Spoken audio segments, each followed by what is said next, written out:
오늘은 에스라 느헤미야 8강 느헤미야서 3장 내용 함께 살펴보고 기도하도록 하겠습니다. 바벨론의 포로로 끌려갔던 유다 백성들이 페르시아 고레스 왕의 명령으로 다시 예루살렘으로 귀환을 해서 성전을 재건하고 한 70년 정도가 흐르게 됩니다. 이때 이제 남유다 포로의 이제 그 자손으로서 바벨론 지역에서 태어났지만 여호와 하나님에 대한 신실한 믿음을 가지고 이제 있었던 이 느헤미야가 예루살렘에서 온 지인으로부터 예루살렘 성전은 재건됐지만 예루살렘 성읍이 여전히 이제 파괴되어 있고 힘들게 지내고 있다는 소식을 듣게 됩니다. 당시 이제 느헤미야가 페르시아 왕의 술관원으로 섬기고 있었는데 3달 정도를 기도로 준비한 후에 이 페르시아 왕 아닥사스다에게 허락을 받고 남유다 총독으로 예루살렘으로 돌아오게 됩니다. 느헤미야가 백성들을 격려하면서 52일 만에 이제 예루살렘 성벽을 재건을 하는데, 이제 이 느헤미야가 그 성벽만 재건한 것이 아니라 이제 그 에스라와 동역을 하면서 유다 백성들의 영적인 갱신을 이제 이끌게 됩니다. 그렇게 12년 정도 이 유다 지역의 총독으로 일을 하다가 주전 432년에 다시 이제 아닥사스 왕에게 돌아갑니다. 그런 후에 이제 다시 예루살렘으로 돌아와서 두 번째 총독으로 일하면서 더 강도 높은 개혁을 이제 진행을 시킵니다. 이때 아마도 이제 그 말라기 선지자가 이 예루살렘에서 선지자로 사역을 했던 시기로 보여집니다. 이제 하나님께서는 페르시아 왕처럼 아주 높은 권세자들을 사용해서 이 포로로 잡혀왔던 유다 백성들을 이제 돌려 보내실 수 있습니다. 근데 보면 이것은 육신적이고 물리적인 차원의 회복에 해당이 됩니다.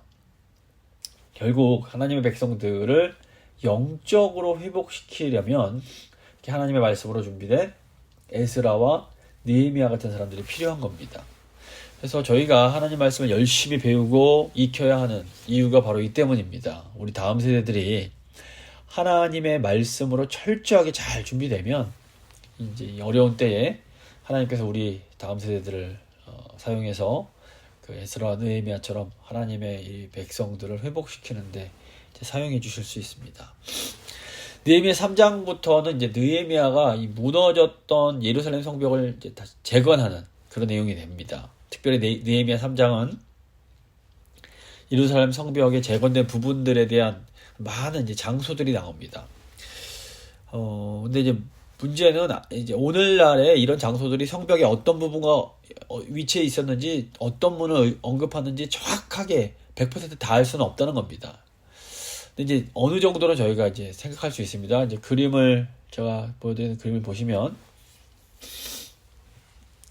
느헤미야 당시 예루살렘 성읍이 크게 3부분으로 나눠집니다. 맨 이 북쪽에 이제 성전산이 있고 가운데 오벨이라는 지역이 있고 가장 이제 남쪽 아래쪽에 다윗성이라는 이제 지역이 있습니다. 가장 북쪽의 이 성전산은 예루살렘 성전이 세워져 있던 곳입니다. 이제 포로 생활에서 귀환한 유다 백성들이 이제 이곳에 다시 성전을 이제 재건을 합니다. 이때 재건한 성전을 이제 제2성전이라고 부르기도 합니다. 그리고 가장 남쪽에는 다윗성이라고 불리는 지역이 있습니다. 다윗성은 원래 이제 다윗이 여부스 족속을 몰아내고 차지했던 그 지역을 말합니다. 그래서 성전 언덕이 이제 북쪽에 있다면 이제 그 아래쪽 남동쪽으로 길게 이렇게 뻗어져 있는 그런 지역입니다. 그리고 그 가운데에 오벨이라고 불리는 지역이 있습니다. 오벨은 원래 언덕이란 뜻인데 그 이스라엘이 정착하기 전에 여부스 족속처럼 이 가나안 족속이 이 오벨 지역에 거주를 했습니다. 근데 다윗이 여부스족 다윗 성을 정복하고 이 오벨 지역을 요새로 만들게 됩니다. 이 역대하를 보시면 그 남유다 요담 왕이 주전 8세기에 이 오벨 지역에 성벽을 건축해서 더 견고하게 만들었다라는 내용이 나오고, 또 이제 주전 7세기 중엽에 므낫세 왕이 다윗성 밖에 오벨을 둘러싸는 높은 성벽을 쌓았다라는 내용이 나오게 됩니다. 근데 이제 느헤미야 시대가 되면 이제 이 오벨 지역에 성전에서 섬기는 느디님 사람들이 이제 이 지역에 거주하게 됩니다. 이 유다의 히스기야 왕이 예루살렘 성읍을 이 성전산 오벨 다윗성에 국한되던 이제 그 지역에서 더 서쪽으로 확장시키는 내용이 나옵니다. 이제 좀 그런데 이제 그 남유다가 바벨론에게 정복을 당하면서 이 예루살렘 성전뿐 아니라 이 대부분 이 예루살렘 지역이 이제 많이 파괴가 됩니다. 그래서 바벨론 포로에서 귀환한 후 백성들은 이 솔로몬 시대보다 훨씬 더 이렇게 작은 지역에서 모여 살게 되었던 것으로 보입니다. 그래서 백성들의 생활 공간이 재건된 성전을 중심으로 이 북쪽의 성전산과 그 동쪽 요새인 오벨 지역 그리고 남쪽의 다윗성 지역으로 이렇게 한정되었다고 보입니다. 그리고 보면 이제 느헤미야의 성벽 재건도 이 지역을 중심으로 이렇게 이루어지게 됩니다. 느헤미야의 지도하에 계획되고 추진된 이 성벽 재건 사업은 52일 만에 마무리가 됩니다. 이 성벽이 예루살렘 성읍을 대적들로부터 어느 정도 보호해 줄 수가 있게 된 겁니다. 그런데 이 느헤미야의 예루살렘 성벽 재건이 21세기를 살아가는 오늘 이 시대의 성도들에게 주는 의미는 무엇일까요? 아마도 그것은 하나님 백성들의 그 일상의 회복, 그러니까 하나님 백성들의 삶의 회복이라고 볼 수 있습니다. 그러니까 성전의 재건이 하나님 백성들이 하나님께 드리는 예배 회복의 차원이 있다면 이 예루살렘 성벽의 재건은 하나님 백성들의 믿음의 삶의 회복이라는 차원이 있다고 보여집니다. 그래서 사실 우리도 먼저는 하나님을 향한 예배가 회복돼야 됩니다. 여기서 출발이 됩니다. 하지만 진정한 회복은 예배 회복에서 시작되어 이것이 결국 우리 매일매일의 삶이 하나님의 은혜로 회복되는 것까지 나아가야 됩니다. 예루살렘 성벽이 회파된 것을 듣고 느헤미야가 근심하며 울며 기도하고 회복을 위해서 최선을 다합니다. 마찬가지로 우리도 우리 성도들의 그런 일상의 삶, 일상의 관계가 깨지고 무너졌다는 소식을 들었을 때 우리도 그 느헤미야처럼 울면서 슬퍼하며 기도해야 됩니다. 그리고 회복을 위해서 우리가 할 수 있는 일들을 해 나아가야 됩니다. 느헤미야가 최선을 다해서 사역했지만 그 사역 회복된 예루살렘 성읍이 솔로몬 왕 때와 같을 수는 없었습니다. 어쩌면 우리가 최선을 다해서 섬기고 사역한다 해도 그 모습이 정말 전성기 때의 모습처럼 회복되는 것은 못할 수 있습니다. 하지만 우리가 할 수 없는 부분에 대해서는 참 성전이요 참 왕이신 예수님께서 오셔서 온전하게 회복시켜 주실 것을 우리가 기대할 수 있습니다. 그래서 제2성전도 결국에는 참 성전이신 예수님께서 오심으로 완전히 이렇게 회복된 것처럼 우리도 지금 우리가 할 수 있는 것을 최선을 다해서 하면 나머지는 오실 우리 주님께서 온전하게 해주실 것을 우리가 이 약속이 있기 때문에 우리가 실망하지 않고 정말 최선을 다해서 우리에게 주어진 회복의 사명을 감당할 수가 있는 겁니다. 사실 느헤미야가 예루살렘 성벽을 재건하는 일이 결국 쉬운 일은 아니었습니다. 유다 공동체 안에도 반대가 있었고 밖에도 대적들의 이런 반대가 있었습니다. 그럼에도 느헤미야가 이 성벽 재건을 멋있게 완수해냅니다. 그 비결이 무엇일까요? 느헤미야 3장을 보시면 가장 많이 나오는 단어가 있는데 그 단어가 바로 그 다음은 이런 단어입니다. 이 단어가 자그마치 28번이나 나옵니다. 이것은 느헤미야가 차근차근 하나하나 조직적으로 일을 진행해 나갔음을 암시합니다. 느헤미야는 마음으로는 울며 금식하며 간절히 기도했지만 머리로는 체계적으로 그 계획을 세우고 그 일을 진행해 나갑니다. 그래서 말씀을 보시면 느헤미야가 성벽을 재건하는 일을 그 예루살렘에 있던 사람들에게 분담을 시켜서 위임을 합니다. 느헤미야가 각 사람이 일을 할 수 있도록 구체적인 위치와 할 일을 정해줍니다. 특별히 느헤미야가 백성들이 자기들이 사는 집 앞에 있는 성벽의 구간을 건축하거나 재건하게 합니다. 여기 몇 가지 유리한 점이 있는데 우선 자기 집 앞에 있는 성벽이니까 이게 남의 일처럼 느껴지지 않았을 겁니다. 자기 앞마당이기 때문에. 또 백성들이 성벽을 쌓겠다고 멀리 이동하거나 이러면서 시간이나 힘을 낭비하지 않을 수 있었습니다. 또 만약에 이제 적들이 공격을 해오면 백성들이 자기 집 앞이니까 자기 가족을 보호하는 마음으로 끝까지 싸울 수 있었을 겁니다. 그리고 무엇보다 이 자기 집 앞에 있는 성벽을, 집과 가까운 곳의 성벽을 이렇게 보수했기 때문에 가장뿐 아니라 모든 집안 식구들이 함께 그 일에 참여할 수가 있었던 겁니다. 물론 느헤미야는 성 안에 있는 사람들뿐 아니라 성 밖에 거주하는 사람들도 예루살렘 성벽 재건에 참여할 수 있게 합니다. 예루살렘 성 밖에 사는 사람들이 성벽 부근에 있는 성벽을 이제 재건했다는 것은 이 사람들에게 더 어떻게 보면 특심과 열정이, 하나님의 일에 대한 열정이 있었다고 볼 수 있습니다. 그래서 하나님을 섬기고자 하는 열정이 있는 사람들은 비록 멀리 있다고 해도 그런 자신들에게 주어진 사명을 잘 감당할 수가 있었습니다. 이제 느헤미야의 성벽 이야기를 쭉 보시면 성벽 가장 북쪽에 있는 양문에서 시작이 돼서 시계 반대 방향으로 쭉 돌면서 이제 이 이야기가 진행이 됩니다. 먼저 1절부터 5절은 북쪽 성벽에서 일한 사람들에 대한 내용입니다. 1절과 2절입니다. 그때에 대제사장 엘리야십이 그의 형제 제사장들과 함께 일어나 양문을 건축하여 성벽하고 문짝을 달고 또 성벽을 건축하여 함메아 망대에서부터 하나넬 망대까지 성별하였고 그 다음은 여리고 사람들이 건축하였고 그 다음은 이므리의 아들 삭굴이 건축하였으며, 이 그림 보시면 이 양문의 위치는 신약 성경에 나오는 이 베데스다 목가 근처로 이제 알려져 있습니다. 이제 고고학자들이 실제로 이 베데스다 목가 이 양문을 발굴을 했다고 합니다. 그래서 대제사장 엘리야십이 이제 여기를 했는데, 이 대제사장 엘리야십은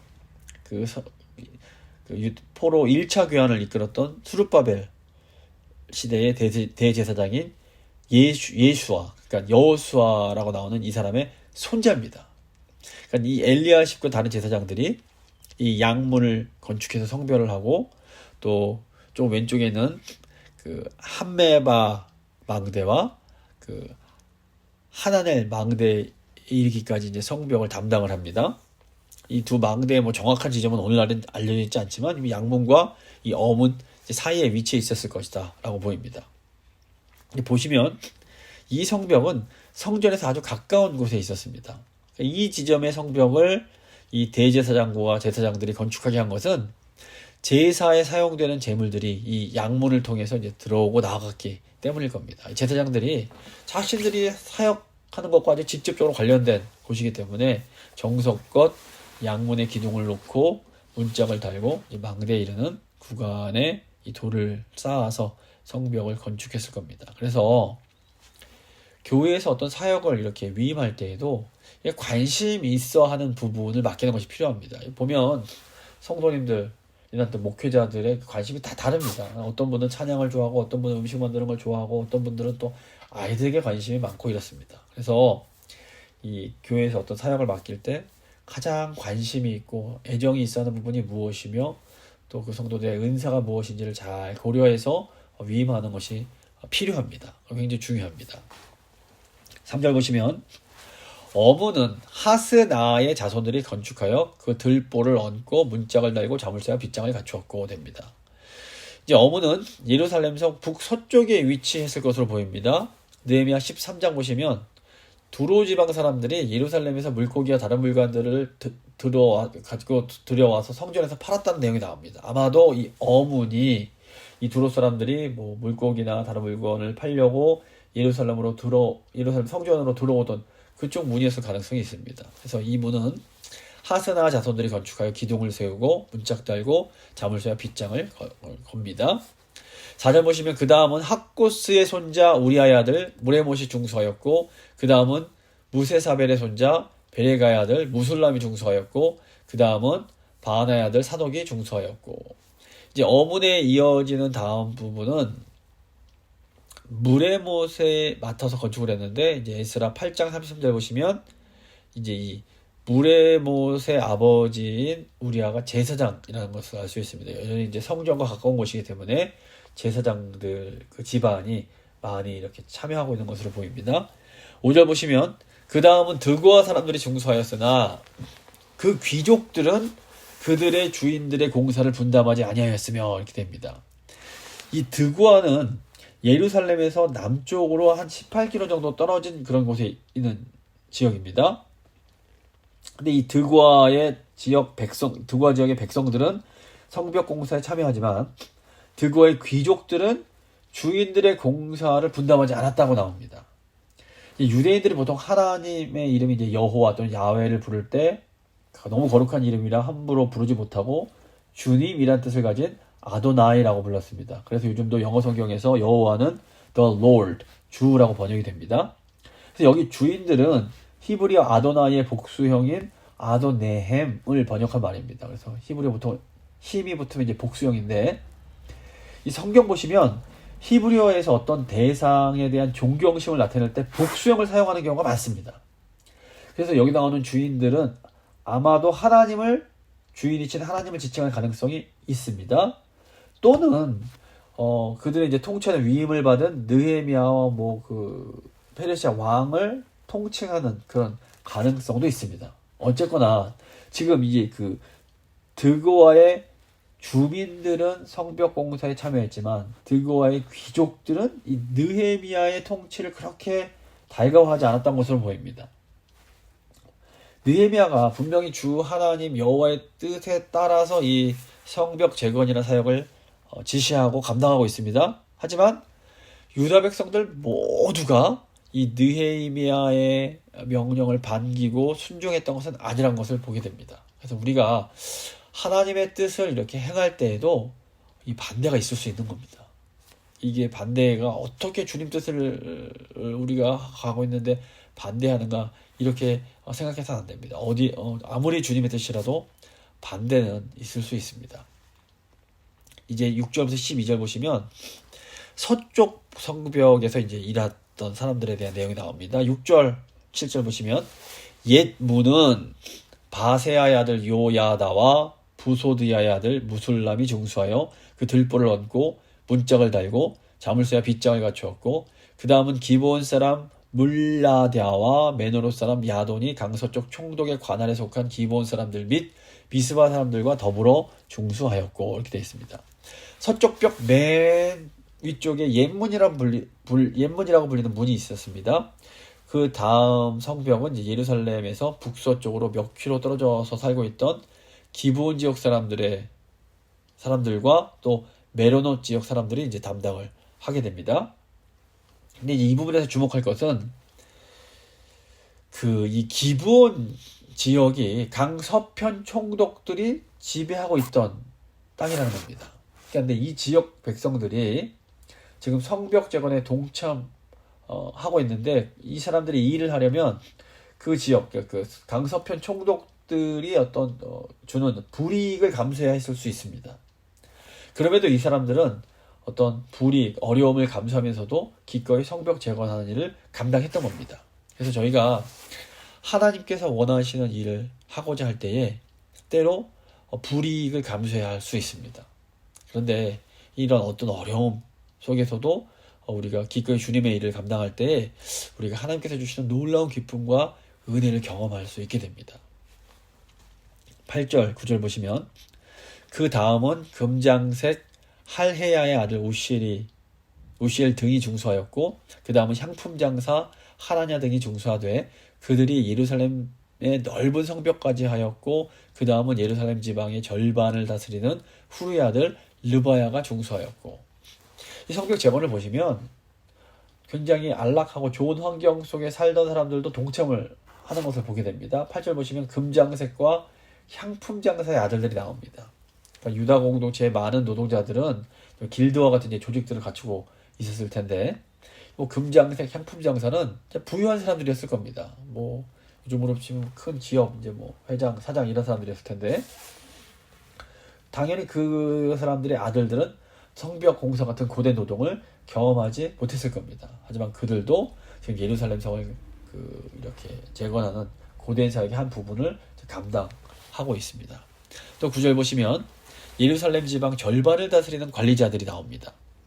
예루살렘이 이제 당시에 6개의 행정구역으로 나눠져서 다스려지고 있었다고 하는데, 예루살렘 지방의 절반을 다스리는 자들은 예루살렘에서 높은 지위를 누리는 사람들이었을 겁니다. 근데 이 사람들의 아들들도 지금 성벽 재건 사업에 동참을 합니다.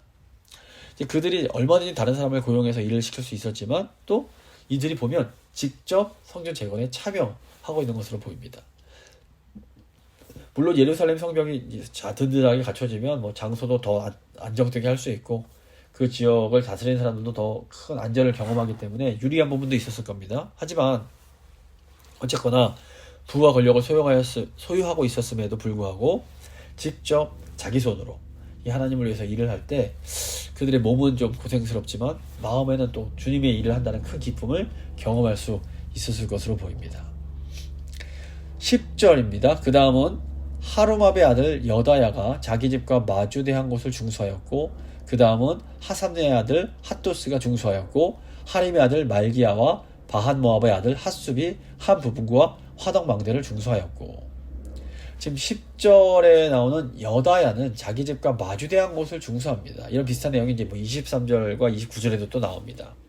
그러니까 여다야는 그러니까 뭐 다른 큰 지역이 아니라 자기 집과 마주하고 있는 성벽을 중수하게 됩니다.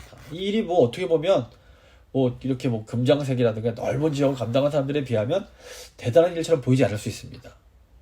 하지만 이렇게 작은 부분이라도 자기 집 앞에 나와서 자기에게 맡겨진 일을 성실하게 감당했던 그런 사람들이 있던 겁니다. 그래서 하나님 백성들에게는 이런저런 다양한 상황들이 있을 수 있습니다. 모두가 다 똑같이 뭐 많은 일을 할 수는 없습니다. 어떤 사람은 100의 부분을 담당한다면 어떤 사람은 10의 부분을 담당할 수 있고 또 어떤 사람은 5의 부분, 또 어떤 사람은 1의 부분도 담당할 수 있는 겁니다. 그래서 복음서도 보시면 예수님께서 뭐 10달란트 맡기는 사람이 있고 5달란트 맡기는 사람이 있고 1달란트 맡기는 사람이 있습니다. 자기에게 주어진 만큼 감당하면 되는 겁니다. 크고 많은 일을 하는 것도 귀하다고 할 수 있지만 자신이 할 수 있는 작은 일을 감당하는 것도 아주 귀한 일입니다.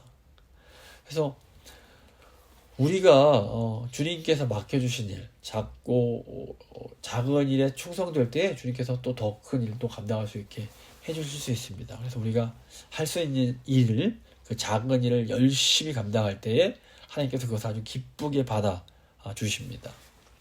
12절 그 다음은 예루살렘 지방 절반을 다스리는 할로헤스의 아들 살룸과 그의 딸들이 중수하였고 9절에도 예루살렘 절반을 다스리는 사람이 나오는데 이제 이 사람의 아들뿐 아니라 딸들까지 동원해서 선한 일에 열정적으로 지금 참여하는 것을 보게 됩니다.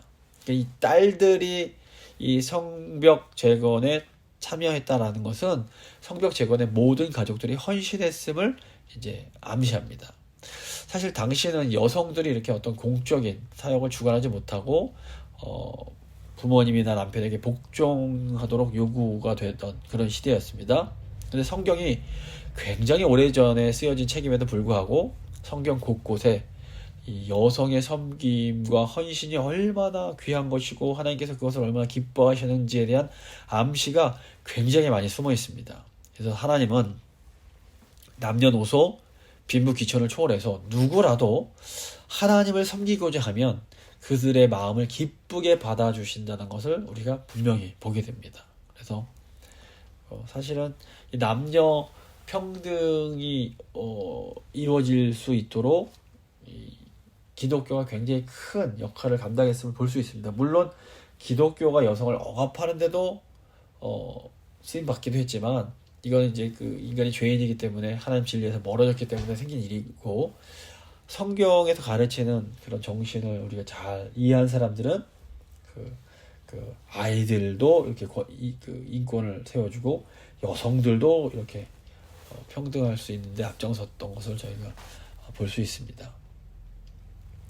이제 13절부터 14절은 남쪽 성벽에서 일한 사람들이 나옵니다. 13절 보시면 골짜기 문은 한움과 산호와 주민이 중수하여 문을 세우며 문짝을 달고 자물쇠와 빗장을 갖추고 또 분문까지 성벽 1900빗을 중수하였고 분문은 베타게렘 지방을 다스리는 레갑의 아들 말기야가 중수하여 문을 세우며 문짝을 달고 자물쇠와 빗장을 갖추었고 이렇게 나옵니다. 이 남쪽으로 이제 그 오벨 지역을 지나서 다윗성 지역으로 가면 골짜기 문이 나옵니다.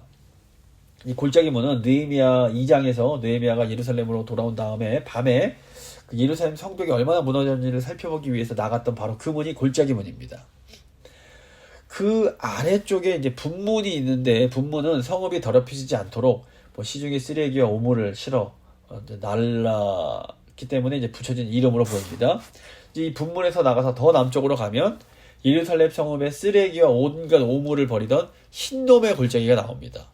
이 지옥의 어원이 되는 게헨나가 이 흰돔의 골짜기에서 파생된 이제 말입니다. 그만큼 이제 굉장히 끔찍한 그런 곳이, 시체와 오물과 더러운 곳이 있는 그런 곳이었습니다. 이제 15절부터 27절 보시면 그 동편 중에, 동편에서 아래쪽에 남동편에서 일했던 사람들의 내용이 나옵니다. 15절 보시면 셈모는 미스바 지방을 다스리는 골호세의 아들 살룬이 중수하여 문을 세우고 덮었으며 문짝을 달고 자물쇠와 빗장을 갖추고 또 왕의 동산 근처 셀라 못가의 성벽을 중수하여 다윗성에서 내려오는 층계까지 이르렀고, 지금 보시면 셈문은 분문에서 동북쪽에 있는 성벽에 있는 문이었습니다. 그래서 왕의 동산 근처에 이 셀라못, 이게 신약에서 실로암이라고 불리는 못과 가깝기 때문에 이 셈문이라는 이름이 붙었을 것으로 보입니다. 이 셀라못, 그 실로암 못은 당시 이 다윗성 지역의 식수원이었을 겁니다. 그래서 이 실로암 바로 옆에 왕의 동산이라는 그런 지역이 있는데, 분문과 가까이 있는 곳에 있는데, 이 예레미야서 39장 4절 보시면 바벨론 군대가 그 예루살렘을 점령할 때쯤에 이 남유다의 마지막 왕인 시드기야가 왕의 동산길로 가서 셈문으로 빠져나와서 아라바 쪽으로 도망치는 내용이 나옵니다. 이렇게 남쪽으로 빠져나올 때 이 내용이 있습니다. 16절부터 17절 보시면 그 다음은 베솔 지방 절반을 다스리는 아스북의 아들 느헤미야가 중수하여 다윗의 묘실과 마주대한 곳에 이르고 또 파서 만든 못을 지나 용사의 집까지 이르렀고, 그 다음은 레위 사람 바니 아들 르훔이 중수하였고, 그 다음은 그일라 지방 절반을 다스리는 하사랴가 그 지방을 대표하여 중수하였고, 그 다음은 그들의 형제들 가운데 그일라 지방 절반을 다스리는 헤나닷의 아들 바웨가 중수하였고, 보시면 열왕기상 2장 10절에 다윗이 다윗성에 장사되는 내용이 나옵니다. 이 다윗의 이제 묘실, 그 다윗의 그 무덤들은 이 다윗성 지역에 이제 있었는데, 다윗과 이제 그의 후계자들인 유다 왕들이 이제 이 지역에 이제 묻히게 됩니다. 지금 이제 16절에 나오는 파서 만든 못과 뭐 용사의 집의 정확한 위치는 지금 알 수가 없지만, 아마도 이 남동쪽 성벽 근처 이 다윗성 지역에 있었던 있었을 것이다라는 것을 저희가 짐작할 수 있습니다. 19절을 보시면 그 다음은 미스바를 다스리는 예수아의 아들 에셀이 한 부분을 중수하여 성 구비에 있는 궁기고 맞은편까지 이르렀고, 그러니까 동쪽 성벽 중앙 부분은 그 예전에 있던 그 솔로몬 당시 또는 이제 남유다가 멸망하기 이전의 성벽보다 조금 더 서쪽 왼쪽에 있는 언덕에 지어지게 됩니다. 그래서 새로 만드는 성벽이 원래 위치와 좀 달라졌기 때문에 이제 달라지는 이 지점을 성구비라고 불렀습니다. 그래서 이제 또 다른 성구비가 이제 그 24절과 25절에도 나오는데, 이제 너무 성이 굽어져 있는 이 성구비에는 궁기고가 나오는데, 이 궁기고는 이제 동편 성벽 가까운 곳에 있는 무기고를 지칭하는 것으로 보입니다. 이렇게 이제 이 지역을 또 이렇게 성벽을 중수하게 됩니다. 20절 보시면 그 다음은 삽베 아들 바룩이 한 부분을 힘써 중수하여 성구비에서부터 대제사장 엘리야십의 집 문에 이르렀고, 이렇게 나옵니다. 삽베 아들 바룩이 자신이 맡은 부분을 여기 보면 힘써 중수했다는 표현이 나옵니다. 근데 다른 데는 다 그냥 중수했고 이렇게 나오지만 여기만 유독 힘써, 히브리어로 헤헤라라는 말이 첨가되어 있습니다. 아마도 이 부분을 좀 중수할 때에는 좀 어떤 더 큰 어려움이 있었던 것으로 보입니다. 더 큰 힘, 에너지와 더 큰 노력을 기울여야만 됐던 겁니다. 그래서 하나님 말씀인 성경을 통해서 지금 우리가 이 바룩이라는 분이 더 힘든 상황 속에서 더 힘써서 성벽 재건을 하기 위해서 애썼다는 것을 이 하나님이 알고 계신다는 것을 우리가 보게 됩니다. 그러니까 하나님의 일을 감당하다 보면 유독 더 힘든 상황이 있고 유독 더 힘든 일이 생길 수 있습니다. 근데 이때 하나님께서 우리가 더 힘써 주의 일을 하는 것을 잊지 않고 기억해 주십니다. 우리가 뭐 다른 사람들이 나의 수고를 몰라준다라고 이렇게 속상해할 필요가 없는 겁니다. 그리고 사실은 다른 분들도 우리가 수고하면 그 수고를 알고 있고 또 마음으로 감사해야 하고 존경해 하고 있을 때가 많습니다. 그러므로 우리가 주님의 일을 할 때에 낙심하거나 이렇게 실망하지 말고 끝까지 신실하게 최선을 다해서 감당할 필요가 있습니다. 21절을 보시면 그 다음은 합고스의 손자 우리아의 아들 무레못이 한 부분을 중수하여 엘리야십의 집문에서부터 엘리야십의 집 모퉁이에 이르렀고 그 다음은 평지에 사는 제사장들이 중수하였고 그 다음은 베냐민과 핫숲이 자기 집 맞은편 부분을 중수하였고 그 다음은 아나냐의 손자 마아세야의 아들 아사랴가 자기 집에서 가까운 부분을 중수하였고 그 다음은 헤나닷의 아들 빈누이가 한 부분을 중수하되 아사랴의 집에서부터 성 구비를 지나 성 모퉁이에 이르렀고 여기 보면 이제 몇몇 개인들의 집이 나옵니다. 20절 보면 대제사장 엘리야십의 집이 나오는데 굉장히 컸던 것으로 보입니다. 23절에는 베냐민과 핫숲의 집, 24절에는 아사랴의 집이 나옵니다. 그러니까 이제 이 사람들은 상당히 큰 집을 가진 관리들과 부자였을 것으로 추정이 됩니다. 그러니까 성벽 재건하는 일에는 모든 계층의 사람들이 이제 참여하고 있었던 겁니다. 그래서 하나님의 뜻에 따라서 우리는 매일의 삶을 회복시키는 일에 어떤 사람만 책임을 맡은 사람만 감당하는 것이 아니라 모든 사람들이 이렇게 참여하는 것이 굉장히 중요합니다. 25절 보시면 우세의 아들 발랄은 성굽이 맞은편과 왕의 윗궁에서 내민 망대 맞은편 곧 시위청에서 가까운 부분을 중수하였고 그 다음은 바로스의 아들 부다야가 중수하였고 여기 망대는 왕의 윗궁 곁에 있었다고 나오는데 이 왕궁이 아마도 솔로몬이 지었던 솔로몬의 왕궁이었을 것으로 생각이 됩니다. 그리고 시위청은 솔로몬 왕궁 곁에 있는 큰 궁의 일부였을 겁니다. 26절 보시면 그때 느디님 사람들은 오벨에 거주하여 동쪽 수문과 마주대한 곳에서부터 내민 망대에 이르렀느니라. 그 다음은 드고아 사람들이 한 부분을 중수하여 내민 큰 망대와 마주대한 곳에서부터 오벨 성벽까지 이르렀느니라. 이제 다윗 성 지역에서 북쪽으로 가면 그 오벨이라는 언덕 지역이 아까 말씀드린 것처럼 나오게 되는데 이곳은 성전 종사자들이 어떻게 보면 성전 막일꾼이라고 볼 수 있는 이 느디님 사람들이 거주하고 있었습니다. 이제 아까도 말씀드린 것처럼 이 오벨은 그 남쪽인 다윗 도성과 북쪽인 성전산 사이에 있는 언덕 지역입니다. 이 오벨 동편에는 수문이 있었는데 아마도 사람들이 이 문을 통해서 성벽 밖에 있는 기혼샘으로 이제 내려갔던 것으로 보입니다. 근데 이제 여기서 좀 특이한 점은 성벽 재건에 대한 기록은 없고 다만 이 느디님 사람들이 오벨에 거주했다라는 내용은 나옵니다. 아마도 당시 이 문이 필요하지 않았거나 파괴 정도가 심하지 않았을 수 있습니다. 느디님 사람들이 어쩌면 그 성전에서 감당하는 일들이 너무 힘들기 때문에 성벽 재건의 일까지는 시키지 않기 위해서 배려한 것일 수도 있습니다. 근데 여기서 중요한 것은 우리가 주님의 일을 할 때에 아무 일도 하지 않는 것처럼 보이는 사람들이 있습니다. 오늘 말씀에 나오는 느디님 사람들 같은 사람들이 있을 수 있습니다. 그런데 이것에 대해서 우리가 뭐라고 함부로 판단해서는 안 된다라는 겁니다. 나는 이렇게 이 일을 하고 있는데 저 사람은 왜 아무것도 안 하는 거야? 이런 생각하면 안 됩니다. 하나님께서 각 사람의 모든 상황을 다 이해하시고 다 이렇게 하나님은 판단하실 수 있습니다. 하지만 우리는 그것이 불가능합니다. 그래서 신약 성경도 보시면 일찍 일하러 온 일꾼들이 나중에 일하러 늦게 와서는 주인이 똑같이 임금을 주는 걸 보고 불만을 표시하는데 예수님께서 그것에 대해서 질책하십니다. 그래서 우리가 다른 사람들의 모든 상황을 다 이해할 수는 없습니다. 하지만 하나님은 모든 사람의 모든 상황을 다 이해하시고 그에 따라 그에 맞게 합당한 일을 맡겨주십니다. 그렇기 때문에 우리가 남들보다 더 많은 일을 맡는다면 그건 우리에게 그만큼 능력이 되고 상황이 되기 때문에 그런 겁니다. 그래서 우리는 하나님께서 나에게 맡겨주신 일을 그냥 신실하게 감당하면 됩니다. 그러면 우리 하나님께서 아까 보신 것처럼 우리가 더 힘써 일한 것에 대해서는 특별히 다 기억하시고 더 좋은 곳으로 갚아주십니다.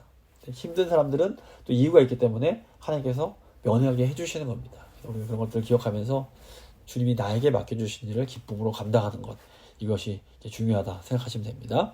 이제 28절부터 32절은 그 동편인데 북쪽에 있는 성벽에서 일하는 사람들, 이제 마지막 이 부분이 나옵니다. 28절 보시면 마문 위로부터는 제사장들이 각각 자기 집과 마주대한 부분을 중수하였고, 이제 이 성전과 가까워졌기 때문에 이제 이쪽은 이제 다 제사장들이 또 이제 거주했고, 제사장들이 이제 그 성벽 재건에 관여한 것으로 보입니다. 29절 보시면 그 다음은 임멜의 아들 사독이 자기 집과 마주대한 부분을 중수하였고, 그 다음은 동문지기 스가냐의 아들 스마야가 중수하였고, 이 동문은 예루살렘 성벽에 붙어 있는 그런 문이 아니라 아마도 예루살렘 성전 쪽으로 들어가는 동쪽 문을 지칭하는 것으로 보여집니다. 30절 보시면 그 다음은 셀레마의 아들 하나냐와 살랍의 여섯째 아들 하논이 한 부분을 중수하였고, 그 다음은 베레게아의 아들 무술람이 자기의 방과 마주대한 부분을 중수하였고, 여기 보시면 아주 특별하게 무술람이 자기 집이 아니라 자기의 방과 마주한 것을 중수했다라고 나옵니다. 다른 곳은 다 집, 그러니까 베이트라는 히브리어로 집이 나오는데, 여기서는 방, 니샤카라는 히브리어 단어가 사용돼서 자기 방과 마주된 것을 중수했다라고 나옵니다. 아마도 이 무술람은 집도 가정도 없던 사람인 것으로 보입니다. 요즘으로 하면 무술람은 이제 새들어 사는 그냥 사람이었던 겁니다. 그런데 이 무술람은 그 좁은 장소에서 하나님을 영화롭게 하도록 명하신 그 하나님의 사역에 충성했던 겁니다. 그래서 성벽 재건을 보면 예루살렘 절반을 다스리는 고관, 대제사장, 그리고 큰 직업을 가진 사람들도 참여합니다. 하지만 이렇게 무술람처럼 심지어 자기 집도 없는 사람도 기꺼이 참여합니다. 무술람도 일터로 나가서 자신의 작은 마주하고 있는 그 부분을 정성스럽게 중수했을 겁니다. 그래서 부자의 큰 헌금보다 가난한 과부의 두 렙돈을 더 큰 것으로 받아주시는 예수님은 어쩌면 이 무술람의 헌신을 어떤 고관이나 부자들의 헌신보다 더 귀한 것으로 받아주셨을 수도 있습니다. 그래서 지금 우리가 어떤 상황에 처해 있는가 보다 더 중요한 것이 우리가 어떤 마음으로 하나님을 섬기고 있는가 하는 것입니다. 우리가 마음을 다해서 주님을 섬길 때 우리 주님께서 그것을 아주 귀한 것으로 받아주십니다. 이제 31절 보시면 그 다음은 금장색 말기야가 한미간 문과 마주대한 부분을 중수하여 느드닌 사람과 상인들의 집에서부터 성 모퉁이 성루에 이르렀고, 성 모퉁이 성루에서 양문까지는 금장색과 상인들이 중수하였느니라. 지금 한미갓에서, 밉갓은 조사 또는 임명을 의미하는데, 이제 그래서 과거에는 이거를 한미갓문이 아니라 조사문으로 번역을 했습니다. 아마 이곳에서는 재판이 이루어졌을 것으로 생각이 됩니다. 이 금장색 말기야는 이 한미간문에서부터 오벨 언덕에 거주하는 느드닌 사람과 성 모퉁이 성루까지 이르는 부분에 성벽 중수를 담당합니다. 또 좀 재력이 있던 금장색과 상인들은 모퉁이 성루에서부터 양문까지의 넓은 부분을 이제 담당을 하게 됩니다. 그러니까 경제적으로 좀 여유가 있는 사람들은 더 넓은 지역의 공사를 담당했던 것으로 보입니다. 그래서 하나님 나라의 사역은 이렇게 하나님이 주신 달란트대로 섬기는 겁니다. 하나님께서 물질을 주셨다면 물질로 섬기라고 주신 겁니다. 또 하나님께서 나에게 어떤 지식이나 어떤 능력을 주셨다면 그 지식과 능력으로 교회를 섬기라고 주신 겁니다. 하나님께서 주신 것을 내가 자랑하면 하나님께는 죄가 되고 교회는 해가 되지만, 하나님이 나에게 주신 것으로 교회를 섬기면 하나님께는 영광이 되고 교회는 또 큰 유익이 될 수가 있는 겁니다. 그래서 우리가 하나님이 나에게 주신 만큼 기꺼이 기쁨으로 그 사역을 잘 기쁨으로 감당하면 됩니다. 말씀을 마무리 지어 보도록 하겠습니다. 오늘은 느헤미야의 지도하에 예루살렘 성벽 공사가 어떻게 이렇게 할당되었는지를 살펴봤습니다. 느헤미야의 성벽 재건 사역은 오늘날 성도의 삶을 회복시키는 교회 사역과 연결이 됩니다. 느헤미야는 성직자들뿐 아니라 기술이나 직업을 가진 사람들, 더 나아가 성 안에 있는 모든 사람들이 이 사역에 참여할 수 있도록 격려합니다. 느헤미야는 백성들이 관심이 있어하는 부분을 그 사람들에게 맡겨서 더 최선 다해서 기쁨으로 사역할 수 있도록 해줍니다. 그래서 모든 교인들이 자신들이 가진 재능과 은사를 사용해서 교인들의 삶이 회복될 수 있는 이 어떤 일에 헌신해야 됩니다. 그래서 남녀노소, 빈부 귀천에 상관없이 하나님께서는 우리의 마음을 받아주시고 우리의 헌신과 섬김을 귀한 것으로 여겨주십니다. 근데 보면 분명한 주님의 일임에도 반대와 어려움은 존재합니다. 하지만 우리가 낙심하지 말고 끝까지 주님께서 우리에게 맡겨주신 일에 최선을 다해야 합니다. 그러면 우리가 하나님께서 주시는 은혜도 경험하고 또 주님께서 베풀어 주시는 그런 보상, 상도 경험할 수 있게 됩니다. 이 시간 하나님, 주님이 저에게 맡겨주신 일들을 저희가 기쁨으로, 감사함으로 잘 감당할 수 있도록 주여 저에게 힘을 더해 주시옵소서. 한번 간절한 마음으로 기도하겠습니다.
살아계신 하나님, 오늘 느헤미야의 이 성벽 재건 공사를 통해서 교회인 저희가 어떻게 또 하나님의 일을 함께 해 나아가야 될지를 깨닫게 하신 것 감사합니다. 하나님, 느헤미야는 성벽을 재건했지만 저희는 아버지 성도들의 삶을 재건해야 할 책임이 있습니다.